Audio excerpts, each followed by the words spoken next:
Hello friends, in this particular video we will talk about case studies. So this is ethics video 1, and I want to tell you that the good books for ethics are Lexicon and Subbarao D Subbarao. If you purchase these two books, I think that you don't require any other material or source. Apart from that, you can also read the case studies that are given on insightsOnIndia.com. So these three sources will be more than enough for ethics. Okay, then coming on understanding the concepts through case studies. So as you know that case studies are asked for 125 marks, and 125 marks theory comes. So case studies are extremely crucial because they totally check your presentation skills and your thinking power, your reasoning, and believe me, these things can be developed.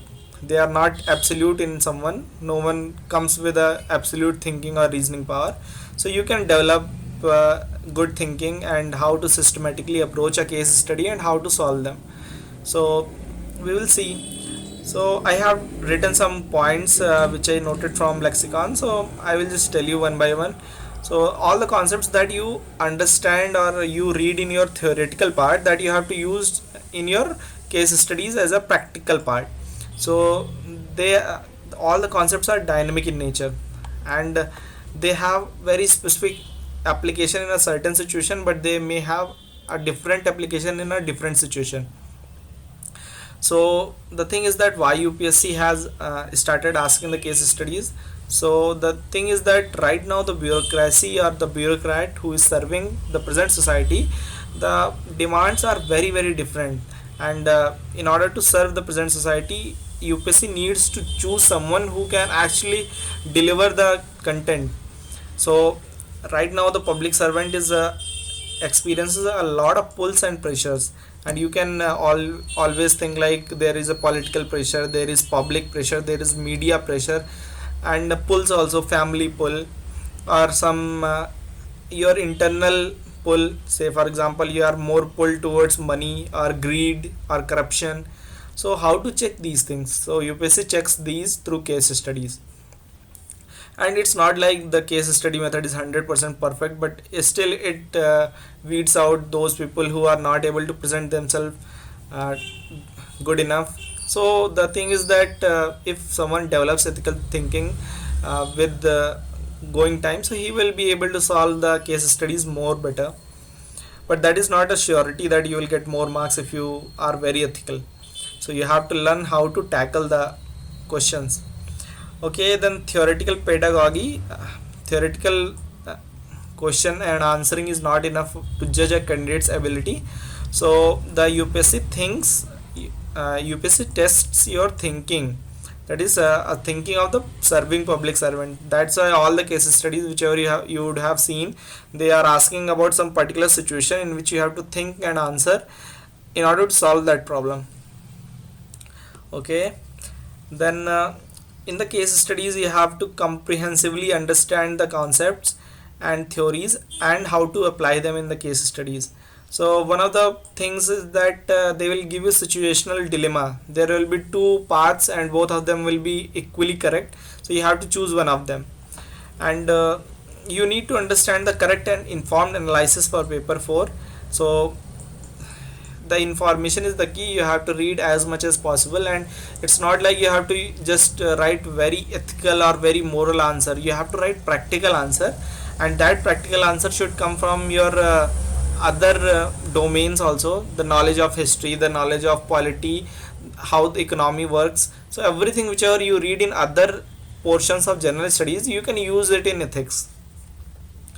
And also just never take a partial view or totally too much critical view. Always understand the whole context.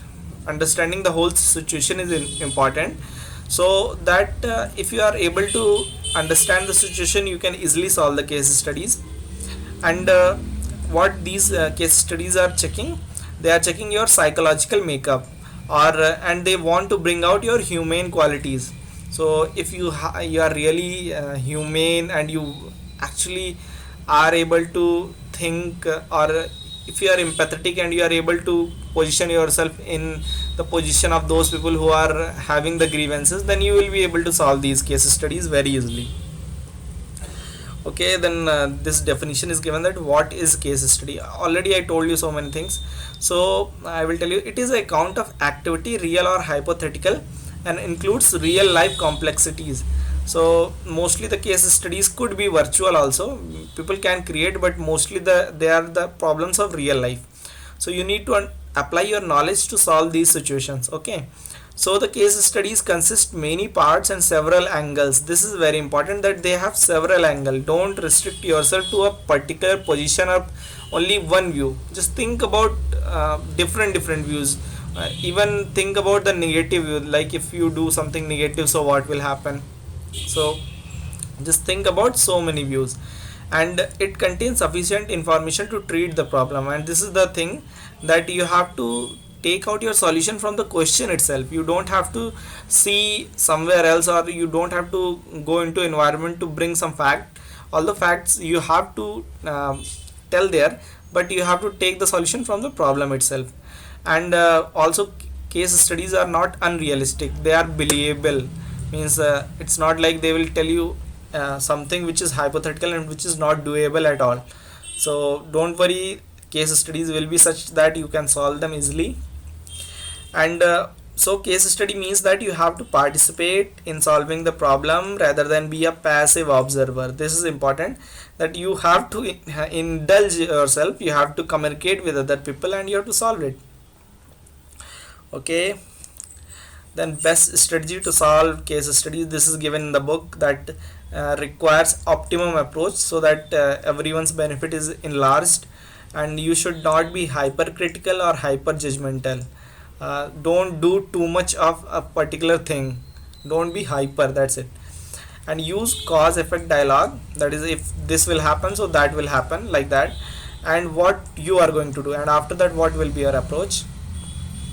Also demystify the false causes behind a certain problem. People may think like pollution is increasing because government is not taking out or government is not able to clean the whole environment or clean the garbage. But the thing is that the people are themselves spreading so much garbage on the roads and everywhere. They are not that much sanitation or hygienic. So that's why, so there could be some another cause which is behind the problem, and people think like the cause is something else. So you have to demystify the false cause. So this is one of the approaches. Also another approach is that prove the relationship between cause and consequences. Already told you what is cause and what it will lead to. Also write ethical words. Ethical words means integrity, honesty, impartiality, then dedication, devolution, decentralization. So many words are there. At least you should remember 50-60 words, maybe 100 words. There are a lot of words. Ethical words means the words which are balanced, which are not too much tilted toward one side. They are equal, and they want you to give some situation in which you have to treat every party equally. So ethical is like balanced. So read these words, use them a lot, but always use them in a specific situation, understand their use. And using these words is crucial, because first of all it will save your time. You don't have to think about writing in a big paragraph to just tell one particular point. Also it will prevent repetition of some points, so that you don't repeat your own points again and again. Also it prevents you from self contradicting, what you said in the beginning and what you said in the last. So understanding the theoretical part of ethics is very necessary in order to write very good answers in case studies. So we will learn it. Okay, then easy way, whatever I was telling you theoretically, just let me tell you in a very easy way. So these are the 5 steps which I am going to tell you. First step is that write the ethical dilemma you are facing. First write what is the problem and what are the 2 solutions according to you. Then step 2 is write about all stakeholders and their interests. Who are the parties that are involved in that particular problem, and what are their grievances and what is their interest there. So just write this in step 2. Then in step 3 write possible solutions based on above stakeholder analysis. So once you have done that, what are the parties and what are their problems, so you just tell that what could be the solution, so that all the parties are equally benefited, or the rule of law is followed, and such things like public morality, law and order, and all those things. Then step 4 is that explain the consequences of all solutions mentioned with help of facts and rule of law. So constitution, rule of law, these things are very important. You have to uphold them in every situation. But upholding constitution does not mean that you have to violate the peace or tranquility of a community. You have to you have to respect the religious sentiments, community sentiments also. So don't follow rules or regulations as a patthar ki lakir, a line of stone. Just make sure that you are following rules and regulation in order to achieve some specific ends. So just write all the possible solutions, then write what could be the merits and demerits of each of your solution, and then choose one final solution which you think is the most appropriate, and also justify why you chose that particular solution. You have actually already justified it here, so you don't need to justify it again. So this is the best way to tackle any case study. That first write the ethical dilemma, then write stakeholders analysis, then write possible solutions, then write possible consequences of the solution, and then choose one final solution which you think is best and most appropriate. And this is also bonus that understand ethical words and use them in your answer, already told you. So that's it, I think. Okay, from the next video we will discuss some case studies and main concept of ethics, and we'll learn how to use them in case studies. So most probably I will make some videos on concepts of ethics, and I will tell you the basic nomenclature, what this integrity, honesty, impartiality, and public spiritedness, and so many concepts are there. So what is the actual meaning of them, or else I will just go topic by topic from your UPSC syllabus, and will tell you what are the main constituents of each and every topic. So that way we'll slowly cover the ethics theoretical part, and say at the same time we will sometimes see some case studies also, and we'll try to solve them as we learn the theoretical part. So that's all for this video, and thank you, and see you in next video.